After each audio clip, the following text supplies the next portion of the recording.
All right, we're speaking with comedian Felipe Esparza. You may have seen his latest Netflix special, which came out last year, Raging Fool, which was excellent, by the way, Felipe. Thanks for joining us this morning. That was fun. It was a lot of fun. And now you're back on tour. You're coming to the Comedy Connection in Providence. You're going to be there the 17th and 18th this weekend. You should go out and see him. Now, I noticed something. You went from, it was called the At My Leisure World Tour, but now it's called the Summer Loving Tour. Yes. And I just have to ask, just based on your Raging Fool special, are you cheating? Because, like you said, guys get a little, they get a little weird when they cheat. They don't hide it very well, and they start, wanting to do things like talk about their feelings, and they're taking out the trash, and what's going on, man? You're not being unfaithful, are you? Oh, no, man. I'm changing, man. I'm maturing as a husband. Okay. I used to be the husband that would open a jar and then lose the cap to the jar. I would open milk and lose the cap, bro. I would open ketchup and lose the cap. Mustard. And my wife said, "You gotta stop losing these caps."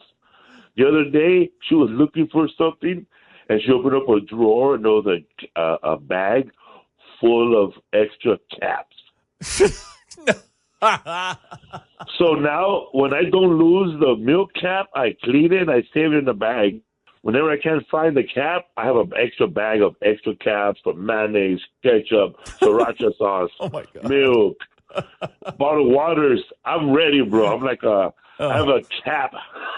You got a good woman there, Felipe. Good one. You got a good wife. Yeah. You talk a lot about growing up in a section of Los Angeles called Boyle Heights. Yes. And back when you were growing up, not so much now, but back then it was a pretty tough section of town. Is that fair to say? Yes.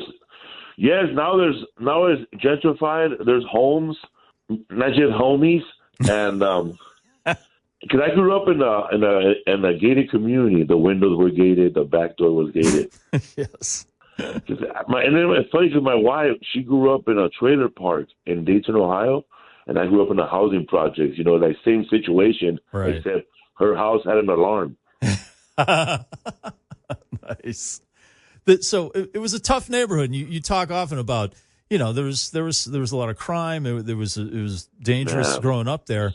Was there ever a time where you were got yourself into a dangerous situation out in the street and used comedy to diffuse that situation? Only when I was little. When I was a little kid, there used to be these kids, because we had to walk through two neighborhoods, and then go to our house, a different neighborhood. So we would pass by this one neighborhood, and a lot of those kids, they were already cutting school. So they would stop my brother and I, because we were like in third and second grade. My brother was in second grade, I was in third grade. My brother played violin at the school. So we would pull over, and those kids would be like, "Hey, fool, play that stupid violin." My brother would be right there in front of them playing violin, and they're all laughing. And he's just doing, he's just playing chords, Yeah. And then they look at me, "You do something," and then I would get punched in the stomach because I have no talent. By the second time, I was just telling them jokes. I hope some of those worked at some point. Yeah. So you literally started with like the toughest crowd ever. Toughest crowd, bro. They would bully me. And then people would tell me, "Were you the class clown?" No, I used to open up for him.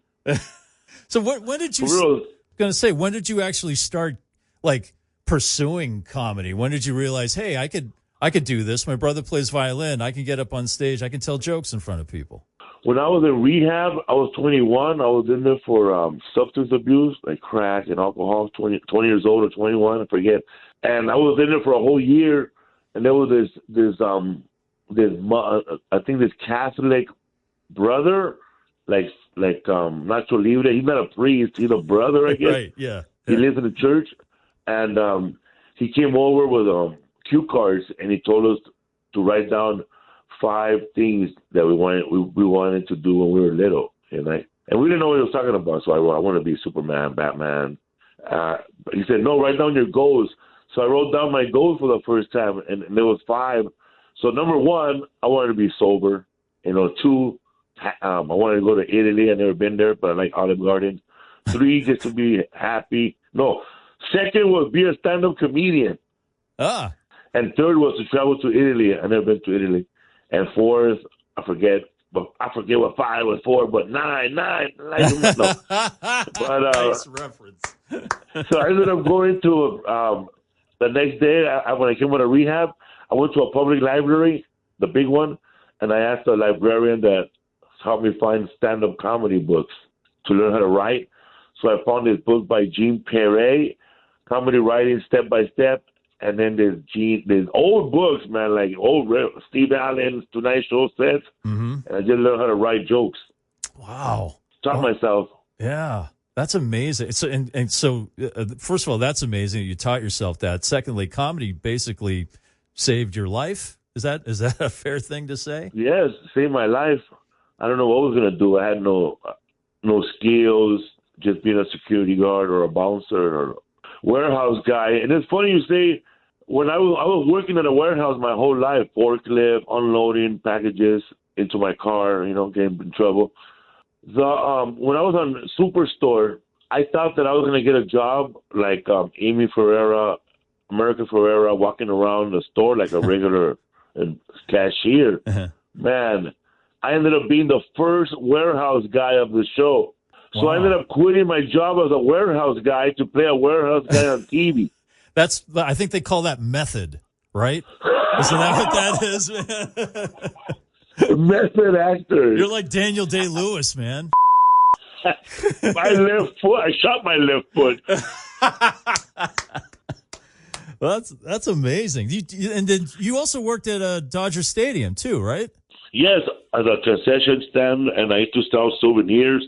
Souvenirs, get your Dodger pennants and programs. Yeah. Bro, that job, you start off at the bottom. Working at the stadium, man, at the bottom. I used to sell programs first. Like, oh, so that's that's the bottom when you start. Bottom, bro, is selling programs. Yes. Like, if you're selling programs while people are coming into the park and you just sell programs when they're coming into the park, you're making money. But me, I was inside catching the people who didn't want to buy a program from that guy. So I got to chase them in the stadium programs. So I only got basically 2 innings to sell these these programs, man. And I got 2 innings, but a third inning, nobody wants to buy that program. It's trash. That's true. Yeah. So, man, I don't know, man. I was tough. But then later, after that, I sold enough programs because I was walking in the parking lot trying to beat that guy that was standing in front of the stadium. I was in trouble. I was selling programs while people were parking their cars. But I ended up moving up and selling souvenirs, and I was doing so well that I met a woman, and I had sex for the first time. All right. Hey. Yeah. I got you laid, man. That's pretty good. I had just turned 18, and I remember when her friend said, "This guy's still in high school." I said, "No, I'm not. I said I am, but I'm 18. I just turned 18." Yeah, man, they were like 25 years old. Old chicks. Yeah, man. Well, you, like I said, you're Raging Full. The special is great. I recommend it to everybody. It's a lot of fun. And you got to see Felipe Esparza this weekend, the Comedy Connection in Providence. He's going to be there 17th and 18th. And you can get tickets at felipesworld.com. Hey, good luck in those. You ever been to Providence before? Bro, I have. I went there one time. The first time I ever been there, I was coming in from some casino, and I was a one-nighter there. I couldn't find a hotel for the three guys I was with. We were not doing as well, so we ended up getting an Airbnb in the water, a boat. Oh my God, was it good? I mean, that sounds amazing. It was good. I didn't know how to judge it. But we stood in a boathouse. My boathouse was nice, bro. I had a boathouse bedroom, and I opened up my window, and I could see all the Providence traffic in the morning. Oh God, what a great treat that is.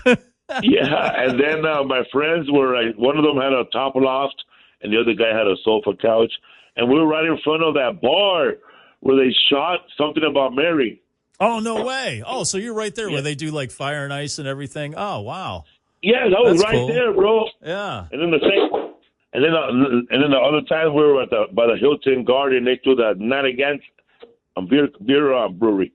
Providence is an underrated city. I think because Rhode Island is such it's the smallest state in the union. People forget about it, but Providence is a great city. I think gets overlooked sometimes. So yeah, man. Also at 2 a.m, man, you go to that college area. Some of those restaurants are open late. yeah, man. Yeah, they can party in Providence. That's for sure. Yeah, man. You could hook up on a nice Portuguese chick in the middle of the night. I knew you were cheating, Felipe. I knew it. It's Hey, the Summer Loving Tour. Summer Loving Tour. ¿Cómo estás? All my Portuguese. All right. Felipe Esparza, thanks for taking the time today, man. I appreciate it. And thank you, brother. Good luck in Providence. Thank you. I'm going to go back to sleep. Yeah, get some sleep, brother. Thanks.